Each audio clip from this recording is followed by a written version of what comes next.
So if you want to see what the new Ford Ranger looks like, it is currently being sold in Mexico.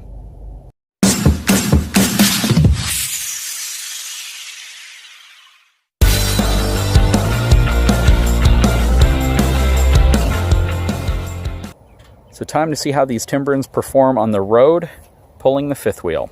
Hope you enjoy the video. So hey everyone, took a moment to connect the camera to the back so you could see how the Timbren is functioning under load. I have the fifth wheel hooked up right now, and from the first video you could see that it just makes contact because it means the truck is dropping down a little over an inch when I hook the fifth wheel up. But it doesn't actually compress it initially. So I have the camera hooked up now on the road so you get a better example of what it looks like or how the Timbren functions while I'm driving on highway conditions.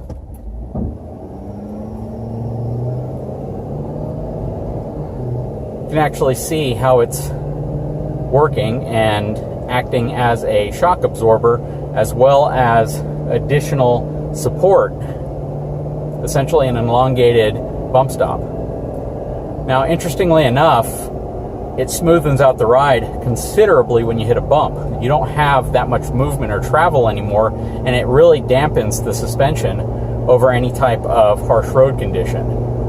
It's pretty amazing, actually. I'm really impressed with how it's set up. I'd love to do a side-by-side comparison with airbags, so maybe at some point I'll install some airbags for a while to see how they function. But so far I've been very, very impressed with how this Timbren handles the fifth wheel. When I had Timbrens on my F450, I never hauled a fifth wheel with it. I hauled a travel trailer instead, and I never really got a real clear picture of how they would handle this type of weight. Really, the biggest load that I had in the back of my truck when I had the Timbrens on it, my 2011 F450, was probably about 3,000 pounds, and they were compressed quite a bit, coupled with the fact that I had a trailer with a bunch of 4x4 posts on it. Now I have roughly, I'm going to say all combined payload-wise, I probably have close to about 3,000 pounds of total payload, including about 2,100 of pin weight. Then between the generator, the hitch, everything else I have in the back, actually it's probably right under 3,000 pounds. They are just making contact. You can see when I go over some of the bumps how it spaces off of the bump stop a little bit, which kind of shows you that it's not really resting on the Timbrens, but it's kind of hovering right at that point of touching them. We'll be getting on the expressway here after the next stop, and you'll get a much clearer view of what the Timbren looks like during highway conditions.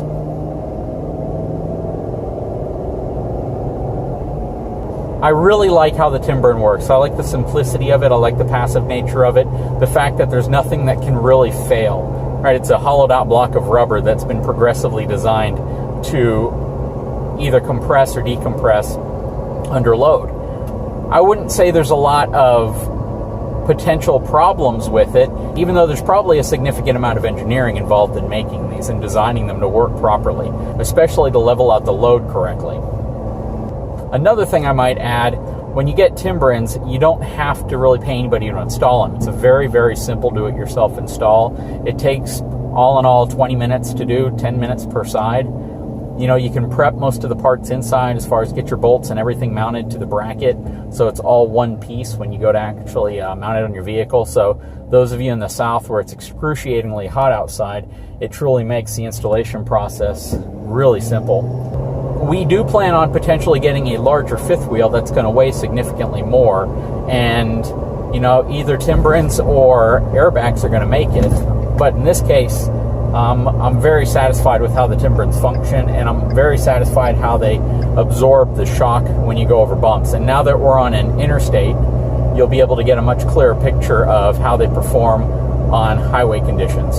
I know it says South 77, but this is actually Interstate Corridor 69. But as I go over bumps, you'll see them compress, and I think you saw them right when I got onto the ramp.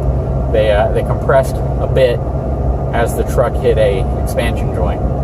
Now, as I get into this area here, there are going to be some rougher spots in the road, and you'll have a much clearer picture of what it looks like when I hit those bumps. I don't really know what else I want to do to this truck, honestly. for the sake of my channel and to keep it fluid and moving, I do believe that I'll have to upgrade to a new truck in the next year or so. So now I've turned back onto a city street, and you can kind of see how the system's working. I'm really impressed with it, guys. If you're looking for a really, really great, solid, reliable way to control squat in the back of your truck, I'm not saying it's better than airbags. I'm just saying it has less failure points than airbags. You don't have to worry about any hoses leaking or airbags leaking. At some point, I may try to go with airbags just to see how they work and do a true comparison of how the two products work, in my opinion. But at this point, I'm really happy with the Timbrens. I'm very impressed with how they soak up a lot of these larger bumps and how it really doesn't transfer that much to the truck. Anyways, guys, I hope you enjoyed this follow-up video. If you do, I'd appreciate it if you take a moment to subscribe to my channel and give me a thumbs up if you like my content. Thanks, everyone.